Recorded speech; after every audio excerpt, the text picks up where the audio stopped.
educación y cultura.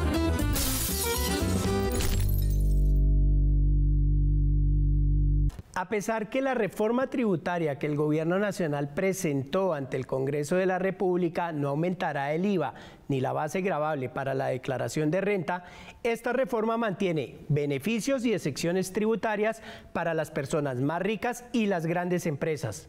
Para explicarnos en qué consiste este proyecto al que el gobierno llamó de inversión social, nos acompaña el analista económico Sneider Rivera. Sneider, bienvenido.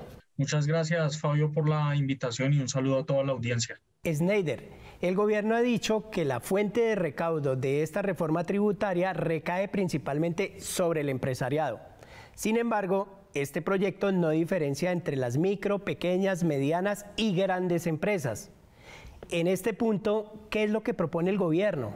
Realmente es una reforma tributaria que definitivamente no termina por corregir los problemas de progresividad, equidad y simplicidad que necesita realmente el sistema tributario en Colombia. Alrededor del tema del impuesto de renta empresarial, pues no se termina tampoco de corregir el tema de la regresividad que hoy tiene el impuesto, en el cual se mantiene una tarifa plana del 35% para todas las empresas sin ninguna distinción, digamos, sobre el tema de sus ingresos, ventas, bueno, todo el tema contable que allí viene asociado. Entonces, seguimos tratando a grandes multinacionales igual que a una pequeña o una microempresa formalizada. Esta reforma propone que no se aumente la carga tributaria de las personas naturales, es decir, que no hay diferencia entre ricos y pobres. Ninguno pagará cuando las reformas deben ser progresivas. Sneider, según la ley, el que más tiene no es el que debe pagar. Se perdió una gran oportunidad y esta gran oportunidad fue la de hacer realmente progresivo el impuesto de renta a las personas naturales, sobre todo con las personas que tienen mayores niveles de ingresos, que hoy pagan unas tasas de renta bastante bajas, digamos, comparados con el resto de la población. El tema de la progresividad del sistema tributario tiene que ver con que el que más tiene que pagar. Pero vemos que, digamos, en términos del impuesto de renta personal no hubo ninguna modificación, y esto sin decir que obviamente ampliar la base gravable del impuesto era un error que se planteaba desde la reforma que había planteado Carrasquilla, y ahora pues se pierde esta oportunidad para cobrar realmente a las grandes fortunas, a los dueños de las empresas, que son los que tienen la mayor parte de los ingresos, poderles cobrar y eliminar una gran cantidad de beneficios que hoy existen en el estatuto tributario. En el texto de este proyecto se habla de la normalización tributaria. Sneider, ¿en qué consiste esto y por qué se asegura que este sería un premio para quienes evaden el pago de los impuestos? Esta reforma termina de nuevo beneficiando a la evasión fiscal.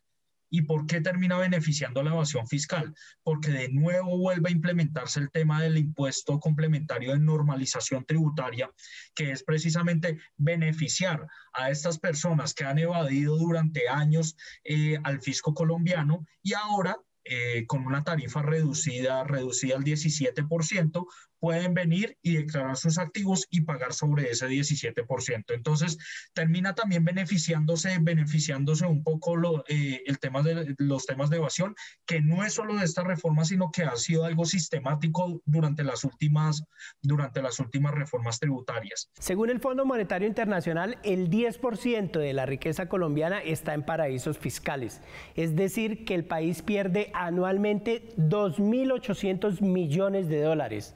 Sneider, ¿quiénes son los que más evaden impuestos a través de los paraísos fiscales? Los paraísos fiscales son estos paraísos del secretismo financiero, en el cual se oculta información sobre quién es el beneficiario final, sobre sobre todo el tipo de transacciones que se puedan hacer allí en estos paraísos. Esto lo puede utilizar una persona cualquiera como un exministro de Hacienda, pero también vemos que grandes empresas utilizan estos mecanismos. Incluso hay una investigación que se ha venido realizando en estos últimos años alrededor, por ejemplo, de Ecopetrol, que tiene un banco o un vehículo de inversión que llama la empresa en Suiza, o que tiene también sucursales en Barbados, en Islas Caimán, la empresa pública por excelencia de todos los colombianos, que también tiene operación en estos paraísos fiscales. En el proyecto de reforma tributaria se habla de austeridad fiscal,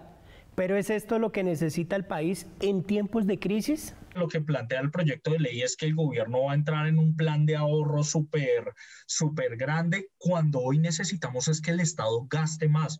Creo que las necesidades del país han sido crecientes en este último año, sobre todo provocado por el tema de la pandemia. Necesitamos que el Estado gaste más, necesitamos que haya un gasto eficiente de los recursos que realmente logren impactar en la vida de las personas. En estos momentos lo que necesitan las personas es empleo, más empresas, capacidad de demanda para las personas, reducir el número de ninis que tenemos en el país, que son más de 3 millones de jóvenes que hoy ni estudian ni trabajan.